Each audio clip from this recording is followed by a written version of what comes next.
ทักทายเพื่อนๆพี่ๆของเฮานะจ๊ะเนาะอรุณสวัสดิ์เช้าวันใหม่มื้อนี้วันจันทร์นะจ๊ะเนาะแม่ปูเนาะเล่าสู่กันฟังหลังจากที่เราบ่ได้ทำงานนะจ๊ะเนาะเมื่อก่อนแม่ปูทำงานที่ห้างทำมา15 ปีนะจ๊ะเนาะ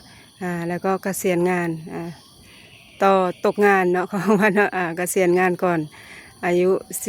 44 ปีเกษียณงานแล้วจากนั้นก็มาหางานทำเนาะแต่คิดว่าอายุเรามัน50 บวกมันบ่มีอาชีพใดที่เฮาสิไปสมัครงานนอกจากแม่บ้านนะจ๊ะนะก็เลยเห็นโอกาสในออนไลน์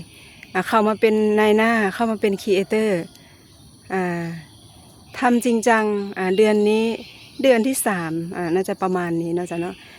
ใครที่มาเห็นคลิปนี้เป็นกำลังใจให้กันได้นะจ๊ะเนาะเป็นกำลังใจสู่กันไปนำกันเด้อจ้ะจับมือกันไปพอเห็นคลิปนี้แสดงว่า AI ดันมาให้ได้เจอกันนะจ๊ะเนาะแม่ปู่อยู่สกลนคร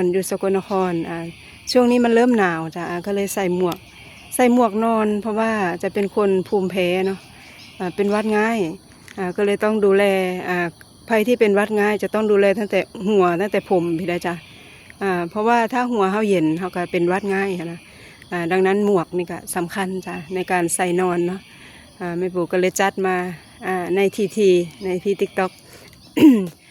อย่าลืมคอมเมนต์ทักทายกันเด้อจ้ะพอเห็นคลิปนี้นะจ๊ะเนาะ